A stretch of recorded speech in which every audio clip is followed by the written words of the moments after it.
Cassandra Howell, ancienne candidate de la saison 11 de Secret Story, a accouché ce samedi 24 juin 2023 de son premier enfant. Une heureuse nouvelle que la jeune femme a partagée sur son compte Instagram. Un heureux événement est tombé à l'approche de l'été pour une ancienne candidate de télé-réalité.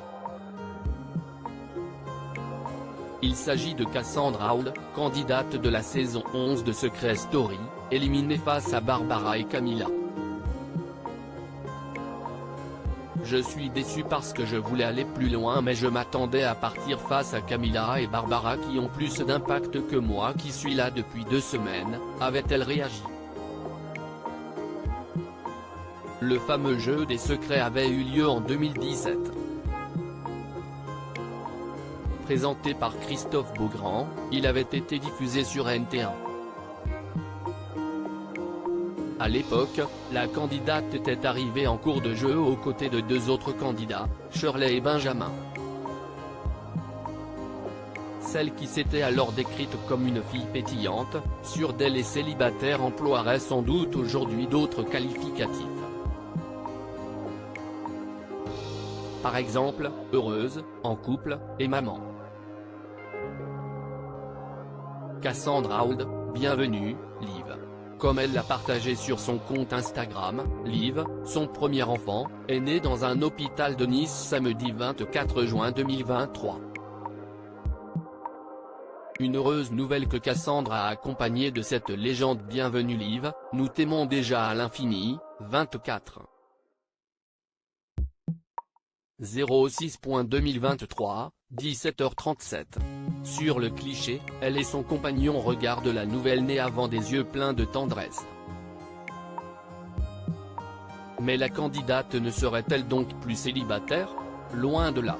La vie de celle qui se décrit comme une fashion addict sur son compte Instagram a bien changé, et si est-il bien normal. Plusieurs influenceuses, dont Elsa Dask, autre candidate de télé-réalité, se sont en tout cas empressées d'adresser leurs félicitations et leurs vœux de bienvenue, ou elle comme Liv. Quel était le secret de la jeune femme dans l'émission? Pour rappel, la candidate avait un secret bien particulier dans l'émission. Voici à relayer les révélations qu'elle avait à l'époque faites dessus. J'ai échappé à une catastrophe naturelle à l'âge de 8 ans. Nous étions à l'île de la Réunion avec mes parents en train de visiter le piton de la Fournaise. Le temps s'est couvert et assombri.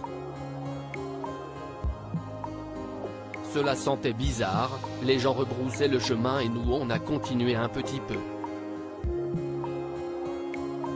Quand ce n'était plus possible, on est reparti parce que ça craignait. 1 heure après, il y a eu une éruption volcanique. Cela n'avait pas eu lieu depuis des années. Je n'ai pas réalisé parce que j'étais jeune. Article écrit en collaboration avec 6 médias.